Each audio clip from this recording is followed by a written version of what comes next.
Okay, so let's talk about home inspections. Obviously, highly recommend a home inspection for any buyer purchasing a home.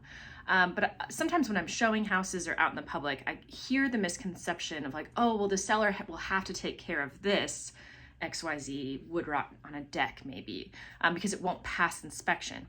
Well, in reality, there are only two different loan types, FHA and VA, that require certain repairs to be done in order to get the loan, in order for you to purchase the home. So in those cases, they do have to pass an inspection, although it's not necessarily a home inspection, it's the appraiser that notices those kinds of things. However, most of the time when someone's buying a home, it's more common to see a conventional loan. And then of course there's cash too that is not affected by those clauses. And it's not necessarily that you have to pass the inspection. Yes, there has to be some things. You're not going to get a conventional loan if there's like no stove, for example. But for the most part, there are things that can be very wrong with the house that the lender will never know about. So it really is, the buyer ordering a home inspection and paying for a private home inspection.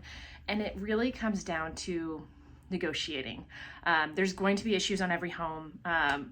Maybe mold is common in Georgia, which I know sounds scary, but again, very common here. Wood rot is another thing that I see all the time.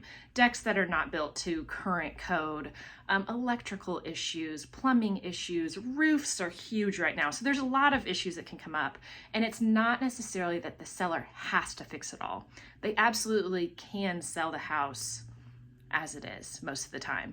But it really comes down to the skill in figuring out, whittling down what's the most important to the buyer and how can we make this work. Sometimes it's in actually repairing the things. Other times it's in getting closing costs paid by the seller for the buyer to then take care of that after closing.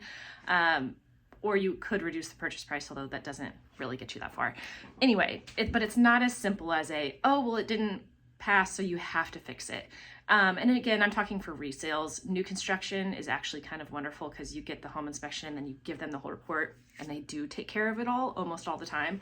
But for these resales, it really is a skill that hopefully your realtor is very good at with negotiating and making this a win-win for all parties.